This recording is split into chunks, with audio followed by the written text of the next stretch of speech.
Hello. Park it. Kick back, spark it. Welcome to the spot where money talks honest. Yeah. This is Gosh Talk with Bill Haase. Real life money in your front seat. From the paycheck to the profit. Turn that I don't know to I got this. Gosh Talk with Bill Haase. Blueprint stacked on the workbench. From the hustle to the harvest. Learning what they never really taught us. So if you're tired of the fine print winning, slide a chair in, that's a new beginning. We keep it straight, keep it smart, keep it classy. You're tuned in now, Gosh Talk with Bill Haase. And here we are again, Garage Talk with Bill Haase with my special guest and great friend, Jan Barlow, Better Job Fit. Jan, welcome. Thank you for coming on the show. Thank you for inviting me, Bill. It's such a pleasure to be here with you. Oh, it's always a pleasure to spend time with you and got to do that over the holiday with down in Dallas. Enjoyed a wonderful lunch with you and your hubby, Buzz. Thank you so much for that lunch as well. Absolutely. But I wanted to have you on today because you're in that world where you're helping people like find jobs, right? Your company's Better Job Fit, and so you're helping folks understand different aspects of finding a job and what they're made for, what they're good at, what they're best at, how to go about it. Tell us just a little bit about what Better Job Fit is. Sure. We started out, we're a nonprofit organization. We started out serving veterans and foster care alumni and really branched out since 2018, serving the general public and businesses, individuals, businesses, and teams. So really, we've grown in the last 15 years, but primarily it's focusing on people's strengths and unexpected opportunities of job matching that they would have never thought beforehand. Well, so you're helping people live better lives. Absolutely. I mean, to their potential, really. That's really, what I love about what you do, Bill, is it's true. It's about living intentionally and living to your potential, right? And that does take getting out of your comfort zone. That it does. I'm way outside of mine. I can tell you that in the past year. I do always like to say, live your life with intent. Take control, live your life with intent, and that's what I preach, along with the financial literacy aspects. And in talking about finances, it's an interesting world right now going on. I mean, you and I mentioned prior to the show starting, talking about affordability. What does that mean to you? I got to be honest, because I'm not the average bear. I'm not the regular John Doe or Jane Doe. Affordability, you talk about living with intention, right? That's a next level of involvement in your life, right? That's the next level. And so when I think affordability, I just really, when I go to purchase something or I feel called to purchase something, I always ask myself to check in. What is that? It's not about the price. Like literally when I go buy clothes, I will try it on. I look for the colors that match in the whole 9 yards, style, etc. I try it on. I look in the mirror and I ask myself, how do I feel in it? How does it make me feel? How do I look? And then I look at the price tag and I say, does the price, is it greater or less than how it makes me feel? Well, that's an interesting way to look at it. I gotta be right, because now I'm making a conscious decision. If it's $350, right, and I feel like awesome, and if it's on the edge of wow, and I'm gonna ask myself, you know what? If I have three things in my hand, right, I took in the dressing room, and this one piece, like out of the three, which one makes me feel the best? Yeah. Right now, it's not affordability. Now we're playing at a different level, right? We're not shopping at Walmart. We're not that's when you live with intent, you're operating from a higher perspective. I couldn't agree with you more, and I get that, but a lot of people live by default, right? Financially, Right. and a majority of people do. And the here's how it comes about now with the spending money. What blows my mind right now is from Thanksgiving Thursday to Cyber Monday, um, people in the U.S. spent $44.2 billion dollars. Um, Credit card debt went over $1 trillion for the first time. And credit card interest rates are at the highest levels ever. Although we're sitting here looking for another interest rate uh, decrease coming next week, which I think will happen. But how can how can there be an argument on one side, affordability? Oh, everything's so high. Wages are stagnant, and people are struggling, and they spend $44.2 billion. Yeah. Yeah, it's a little conflicting, isn't it? They're whining or they're complaining about how things are bad, but then they're going and charging because it And they're makes them spending. feel better, right? It's an emotional reaction. Yeah, how could you complain about the economy and then turn around and spend money? Eh, And go out and blow money like that. And part of it has to do with some of these new programs that are out there, right? The buy now, pay later's loans, or the cash apps, which typically go against your wages. It's just front running your wages by a couple of days, and people don't really understand how much trouble you can get into with those. And some of those can reach upwards of 400 to 600% interest. I mean, first of all, when you talk about that percentage rate, I'm like, does anybody care though? That's the thing. They want that instant gratification of the And the, purchase, right? and the sad And part is, it's a though, it's programming. yeah. I mean, because the sad part is it's really targeting the people who really need to control their money the most. Those folks, those 10 percenters that have enough money that they can make mistakes and they can spend money and it doesn't really do much harm to them. But we have roughly 80% of people in this country living paycheck to paycheck. So, and yet here we are doing these cash apps and these buy now, pay later loans and credit cards. We're running them up. Bankruptcies are rising quickly. Um, that I just read. I think there's going to be housing trouble coming forward. Yeah. Um, why do you think people just don't get a grip on their money? Why don't they learn to control it? Bill, I think you and I have spoken about this before. It's such a taboo topic almost, right? I mean, in Western culture, for sure. I don't know for sure in other cultures, but um, we're not taught. We're now even more so when you have social media, people picking up the phone and seeing somebody's quote unquote lifestyle, right? That they're Yeah. showing that their lifestyle is probably more than likely better than what it is, and so you got that mental state or that mindset of I got to be better. I got to do better than somebody else or that person has more than me. It's that survival instinct, that base human psychology that is just so wild to me. I mean, everybody's doing their best at their level of awareness, but to your point, you know, we're conditioned.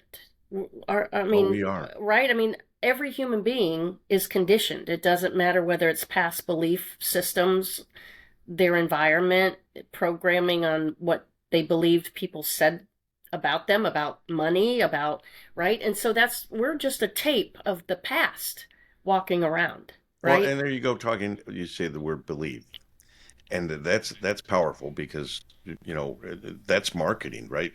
That's right. If this professional athlete or this movie star wears these clothes or uses this perfume or cologne or whatever, you're going to be just like them if you do the same.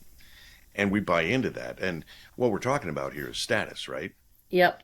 It's is we like to, and perception, we like to be perceived to possibly be wealthier than we are and smarter than we are, and which probably has a lot to do with the fact that maybe we're not happy with our own lives. What's interesting? When COVID hit, everybody experienced at some level a near-death experience. So when we had the Great Resignation, right? You put everybody on the couch for a year and a half, right? Isolate them, right? You're showing everything on TV and social media about death, etc.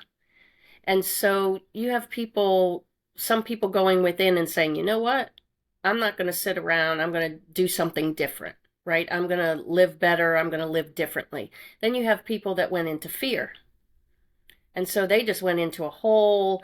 They went into, really isolation, um, spending money, right, that they didn't Yeah. have, right, as to fill a void.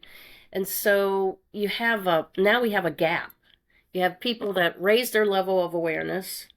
You have a few people, going up, and then you have a lot of people that went down in their level of awareness and Yeah. went into that cycle of, I need to just fill an empty void, right? Well, we certainly learned new tricks, right? Through that. One of them might be getting more services and things delivered to us, Oh my like God. food. First of all, okay, I gotta pause on this. All right, I just don't understand. Like, I will be pulling into my driveway and pass a neighbor that has a McDonald's bag. Okay, so like I go out to go, get something, a cup of coffee, come back. So I pass the neighbor, the DoorDash or whoever drops the McDonald's bag on the front porch, right? Well, 15, 20 minutes I'm coming back, and that bag of food is still at the front porch. Okay? I don't know about you, but I don't want to pay extra for cold food, and I just don't get it. That's just not me. I I mean, I just don't Look, I don't understand. understand it either. My daughter, I remember visiting her at one point a couple of years ago, and everything was delivered, all their meals, and I'm like, how do you do that? How do you afford that? I mean, then I started looking into how much the cost is, and Yeah, it's like it's ridiculous. I mean, the food is ridiculous enough with right. the way the prices went up. Now they're coming back down, and the economy is showing signs of coming back down. Oil, gas, eggs, and things like that. It was funny because it took a while, but Thanksgiving, I didn't hear about the bird flu until like a day or two before Thanksgiving because that always comes up because then you can jack prices up, right? It's all part of Exactly. the game. And that is really the point. It's a game, right? Yeah. Like when you realize this, when you see the cycle, Oh it's yeah. all marketing. It's psychology and the marketing of psychology. And it's when I first started in sales 25, 35 years ago, um, the big companies, right? HP, right? And they were all training their people in psychology of sales. I Yeah. mean, now you really need to understand the commercials and everything. Like, do you not notice how many commercials are all around pharmaceutical products? I, Like, and like, half of them could cause death. yeah, You know, exactly, right? And and tell your doctor if you're considering a vaccine. Well, I don't know about you, but that was never brought up during. I just saw a commercial the other day that said one of the side effects was potential loss of lower limbs. I'm like, what? Uh, Look, you I, know, I I gotta be honest. I was working for a pharmaceutical company at the time when DTC, right, the direct to consumer advertising, pharmaceuticals companies and drug companies, that when that passed. And when I heard that, we were traveling and doing a training with a bunch of ophthalmologists at the time, and we got word, oh, hey, here's great news. Now we can go put our products in front of John Doe and Jane Doe. And my first thought was, this is not going to be good. Yeah, it's good for business, but this is not. The John Doe and Jane, like, no, this is not good. well, so the way I look at it is we're getting played, and Yes. and it's everywhere. It's everything. I Yeah. mean, we I thought I heard a comment yesterday that car prices were coming down, and yet a week ago I had heard that car prices for the first time the average price was over $50,000 for for the first Yeah. time, with 20% of the people who buy new cars having $1,000 or more payment. I just don't get, yeah, I, that's because people don't understand. They go, "Oh, well, okay, it's $1,000 a month. Well, I can afford that. Okay, but it's for 60 months. right, And can you do that 60 times? And then you're looking and going, that's $60,000. right. That you're just throwing away. Okay, transportation is a very important part of our culture here in America. And it gets us to jobs, it gets us to the grocery store, to the doctor, to the schools, and all Right, that those sense things. of freedom and independence, right? Yes, We get yes, that. absolutely. But we get played, and you can turn on one channel, it says one thing, and turn another channel on, it says the exact opposite. And people will then gravitate towards that channel that mimics their beliefs, right? So it Correct, just right? strengthens them. And here we go. It's about picking pockets every day. Well, and with social media and everything feeding you, so like let's say you go to look at cars, right? To your point, you say, you know what, I want to just go, I want to dream about, I want a car, new car someday, Yeah. right? It just starts to be a download, a thought, I want to see what is such an, or see a car in a parking lot and you go, I want to, how much is that car? Well, now all of a sudden you're trapped because everything is going to be now filtering cars for you, Oh, and sending you and messages, everything, pop-ups. I mean, one of the first questions you're going to get asked is what are you looking to pay per month? yes, It's not what are you yes, willing to pay. What are you looking to pay for a car? What are you willing to mm-mm, pay per month? right, And then I'm going to do the best I can to get you close to that. yeah, You know, um, but then so then we make a switch though. So we can't afford new cars. We go to used cars. They became very popular. yeah. All of a sudden, prices went up 20-30% That was on, during COVID when they went up yeah, high, big exactly. time. And again, we're just being taken advantage of, Yeah, being played. That here's the thing: that's a natural market. If you're willing to pay it, then I'm going to ask for it, right? right.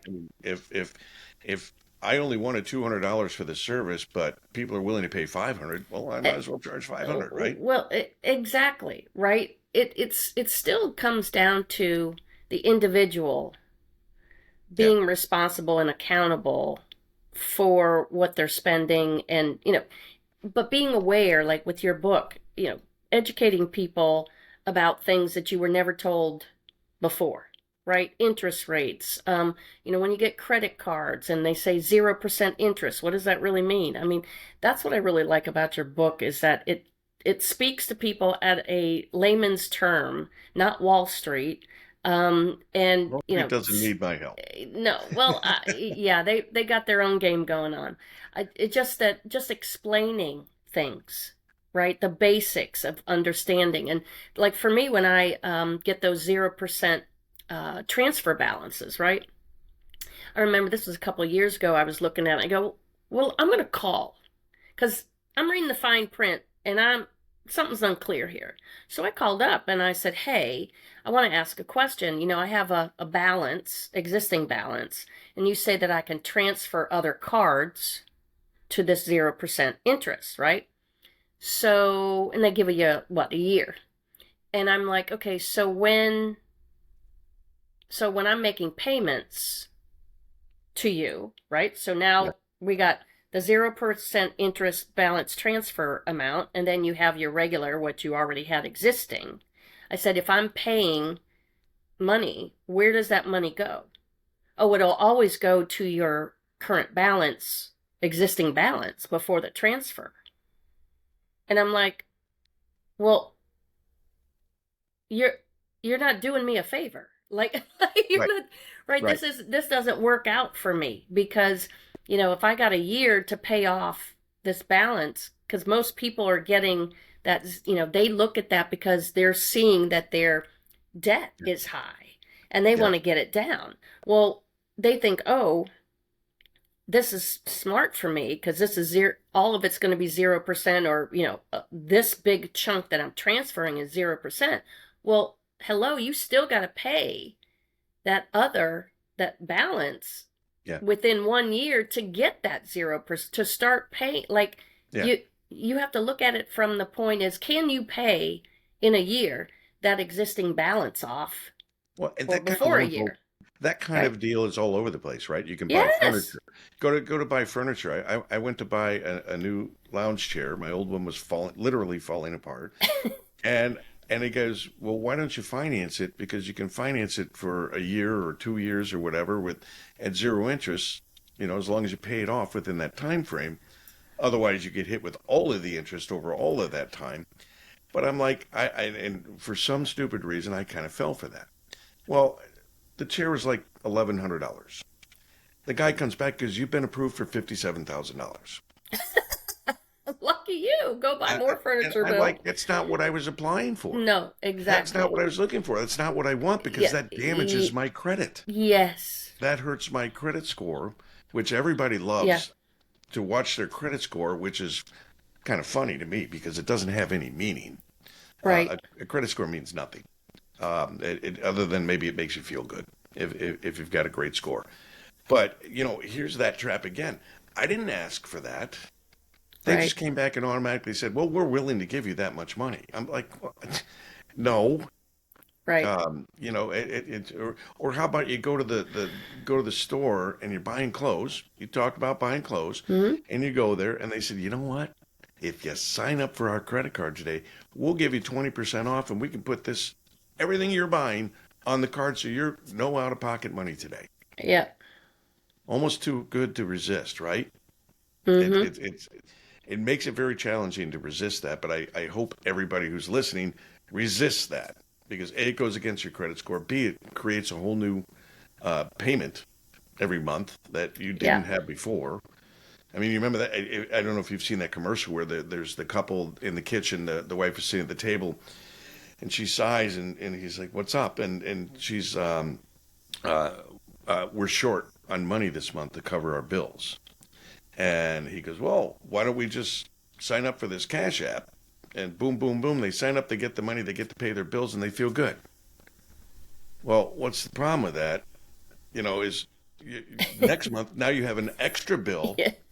and you're not going to be able to pay next month's bills Yeah. because you Yeah. couldn't pay If them you were this having month. problem this month, right? Yeah, so you're compounding it. And this is how Yeah. people get themselves in trouble. And when you get in financial trouble, life sucks, right? Yes.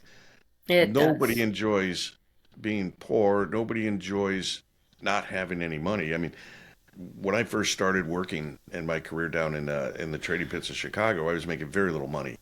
But one thing I always thought of was as long as I have enough money to buy a beer the night before my next paycheck, I figured I was doing okay. But You had basic standards, Bill. you What know, can we say? yeah, It's true. but life changes. Yeah. Now I'm 40 years later, and I have to pay for things like a new driveway, Yeah. or a new That's right. new sliding door, or I got to pay to Y- have trees taken down because they're Yes. dying. These are not things that ever would excite anybody, right? Right. To have to pay this kind of money out, but you have to account for things like that, and we don't. Right. Again, it's that 3 second, we got to have instant gratification. And that has, with everything over the years, right? Yeah. Technology, but everything's fast. I mean, everything, right? So we're just the instant, basic human psychology of, I want it and I want it now. I mean, Oh look, yeah. you and I get frustrated, you know, just like working with technology, it's supposed to be so fast. Well, in some kinds, you're like going, okay, what? This is taking so long because we've been conditioned. Well, We've been true. conditioned for the expectation of I want it and I want it now. I can go to Amazon, right? So you have to.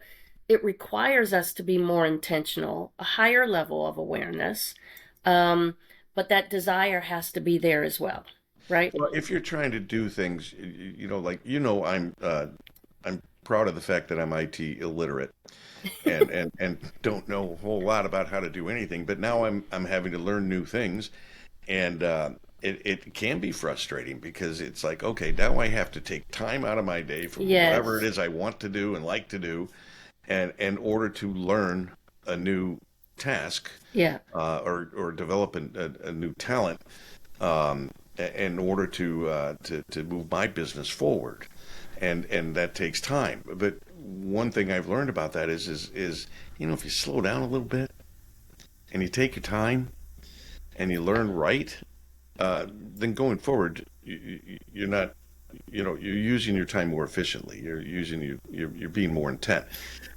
But if you piecemeal it, I'm just going to learn just enough to get Right. by. Same thing with money, right? Right. It's funny that money is with us from birth to death. Actually, before we're born and after we die, and yet nobody does anything to learn anything about it, right? Because we don't talk about things we don't know about. We're not supposed to talk about money. That's taboo, right? Right. So how do we learn about it? School of Hard Knocks. That's right.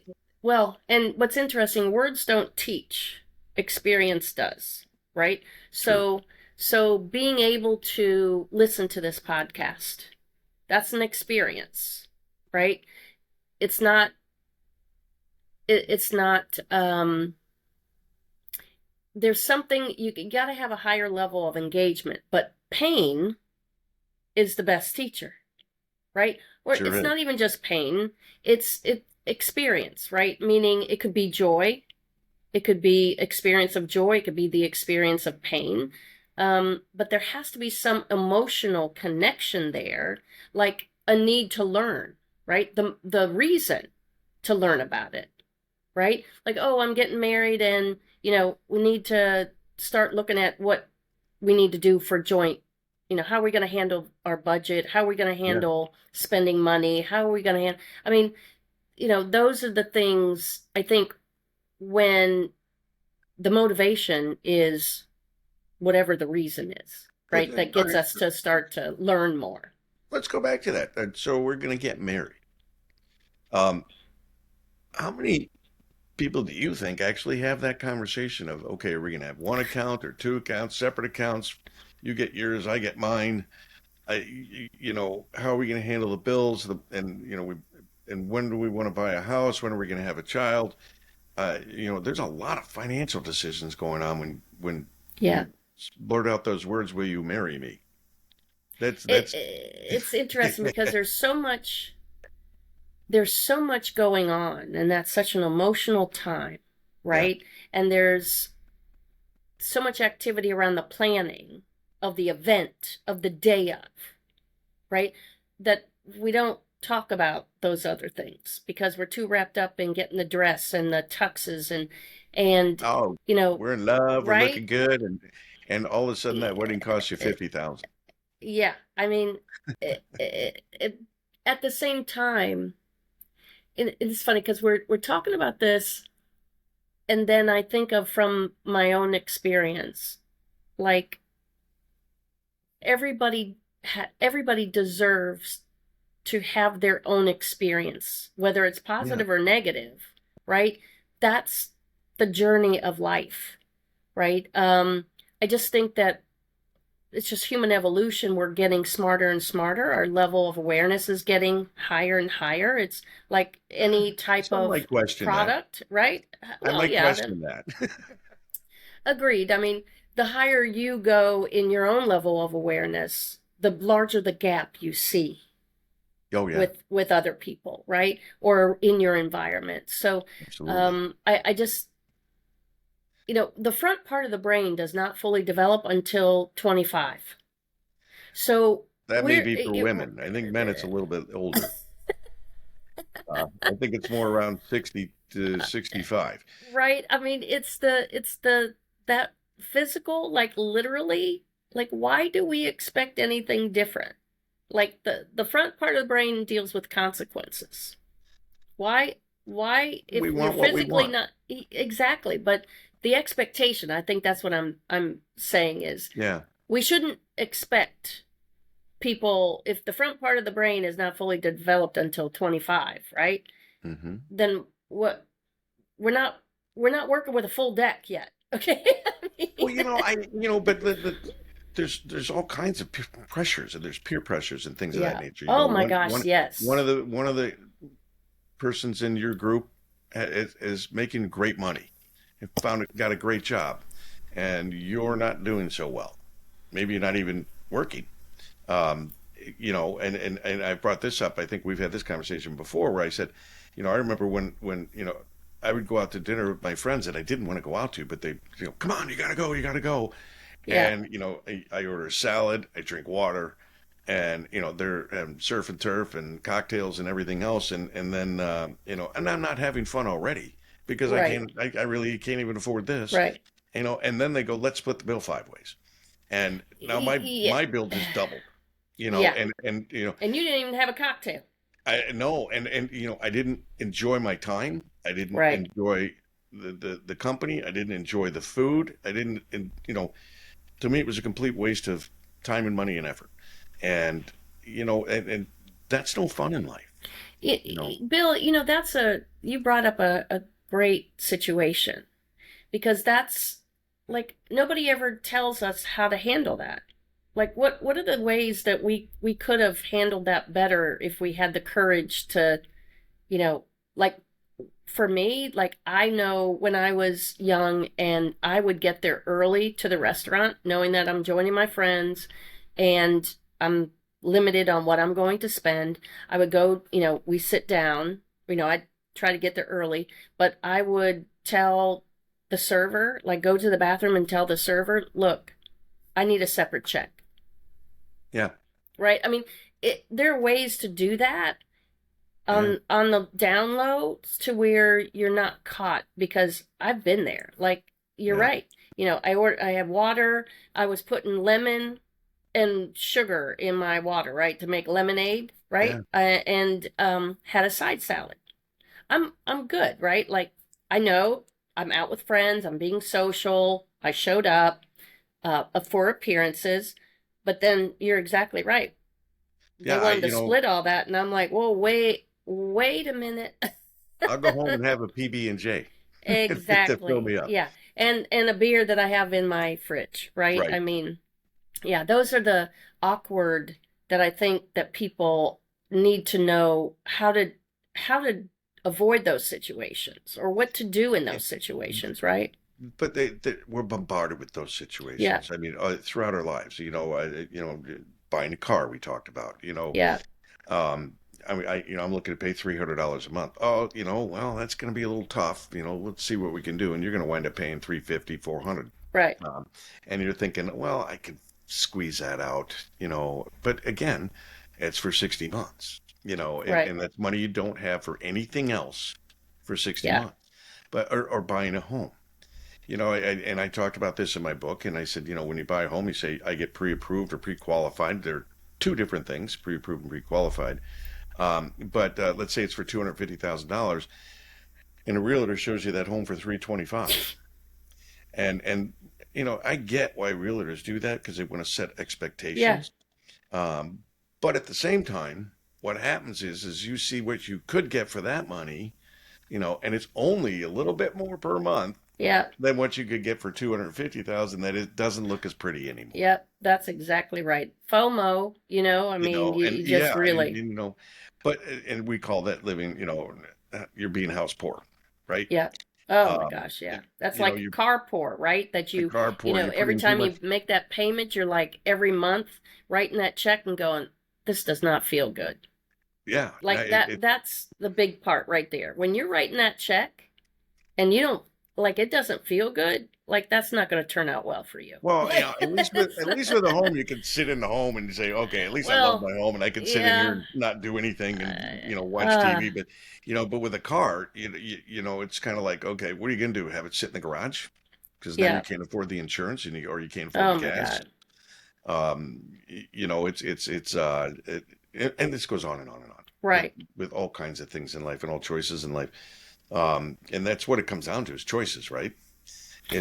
You have a choice to say no, yes or no. You have a choice. Like uh, I was speaking to a group of kids at a community college, and I asked them, how how much money do they spend on things like fast food and coffee and stuff like that, and they're like, oh, way too much.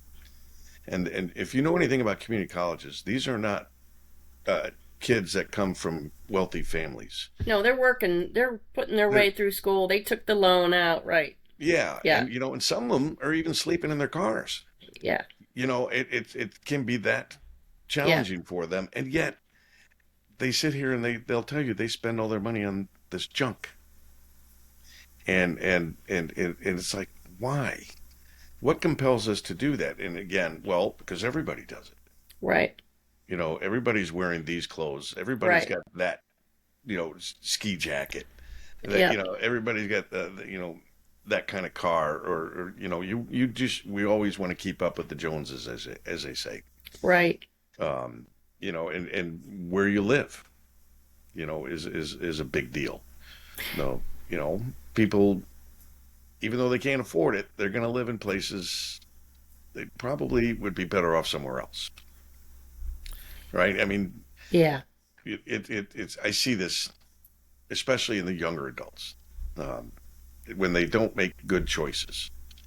Um, that's pretty common, but they don't have. It's not fair to them because they've never been taught anything.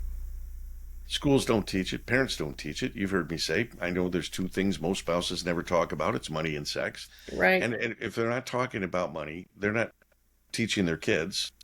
You send them to college. You give them enough money in that debit card for the semester, and they call a month later and say, "Oh, I'm out of money. Yeah, I spent it all. I'm so sorry." Da, da. And of course, parents wind up giving them more money, and says, "You really should learn how to budget."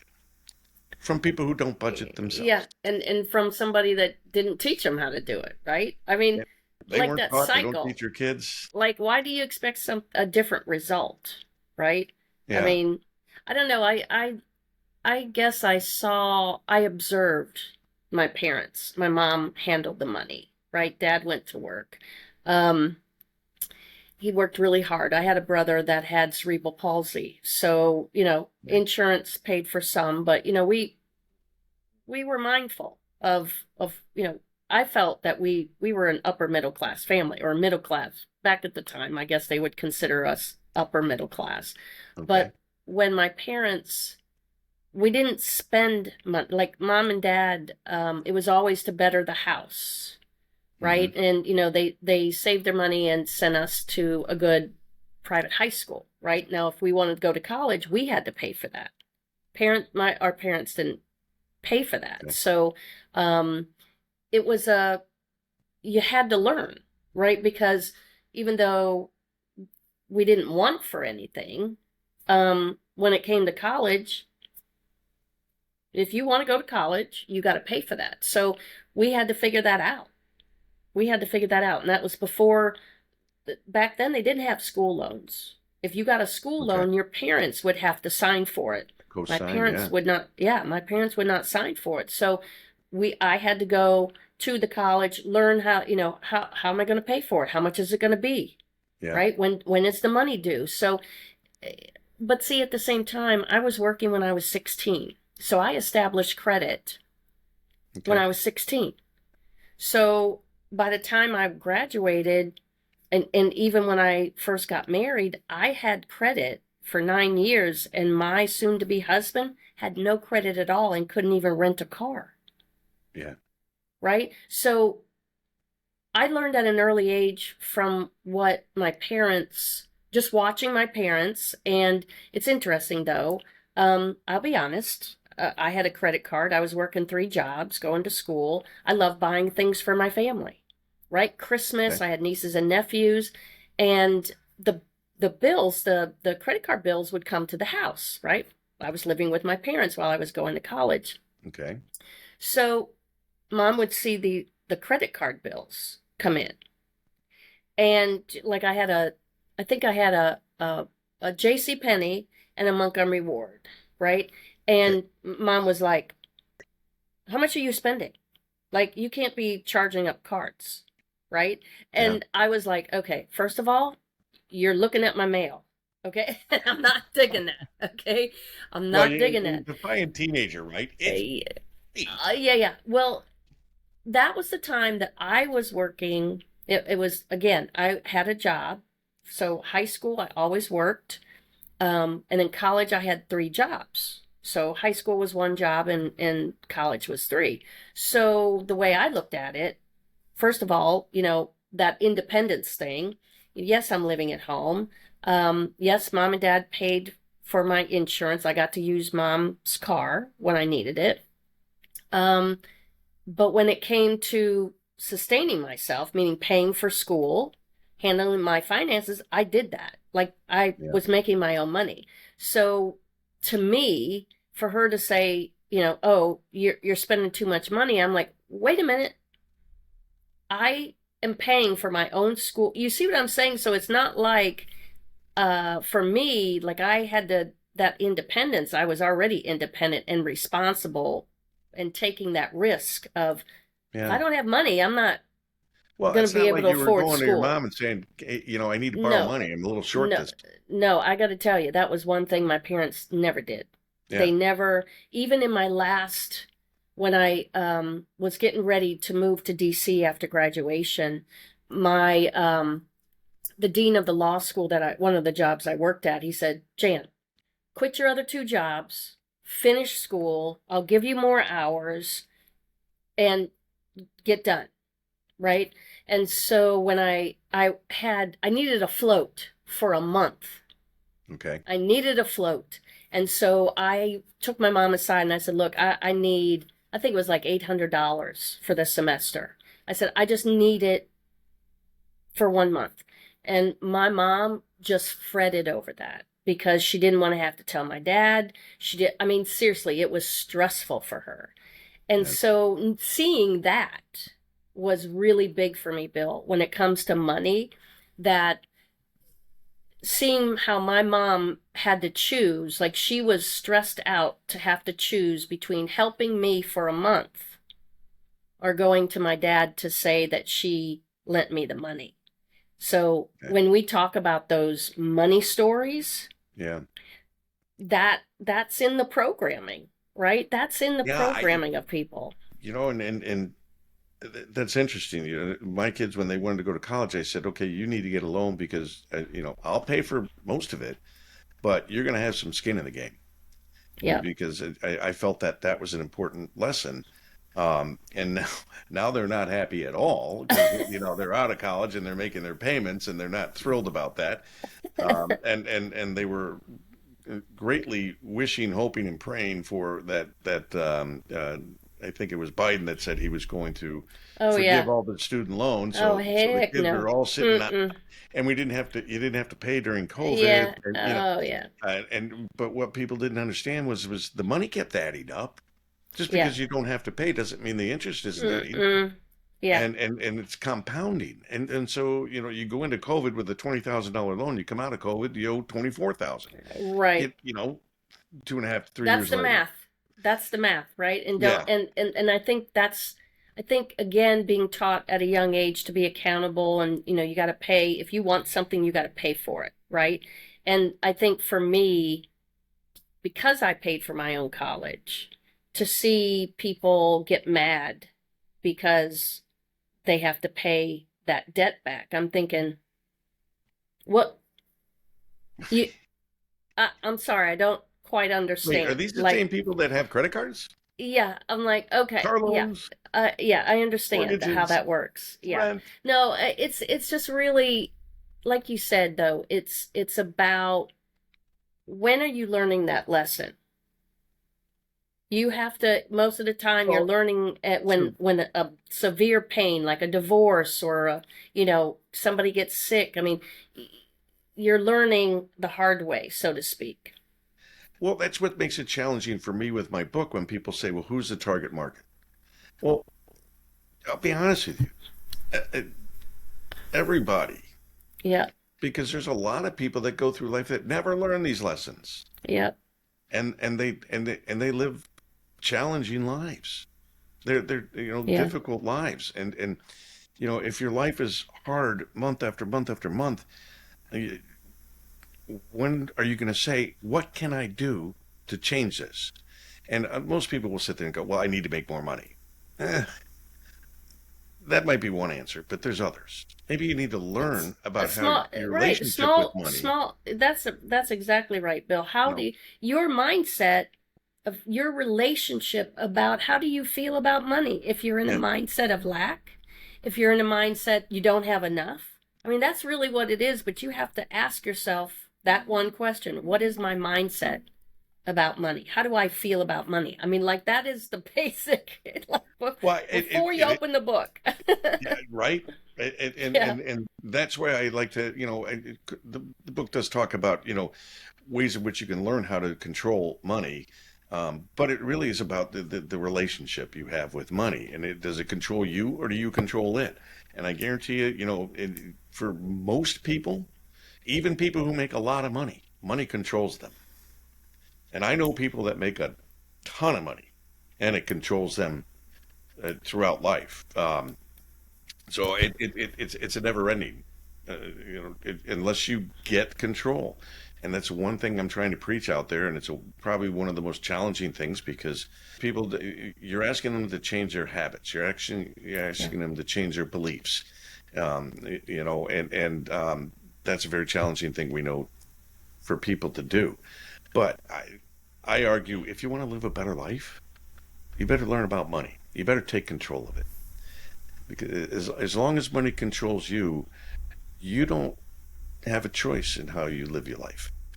Yeah, it's like saying the tail's wagging the dog. Yeah.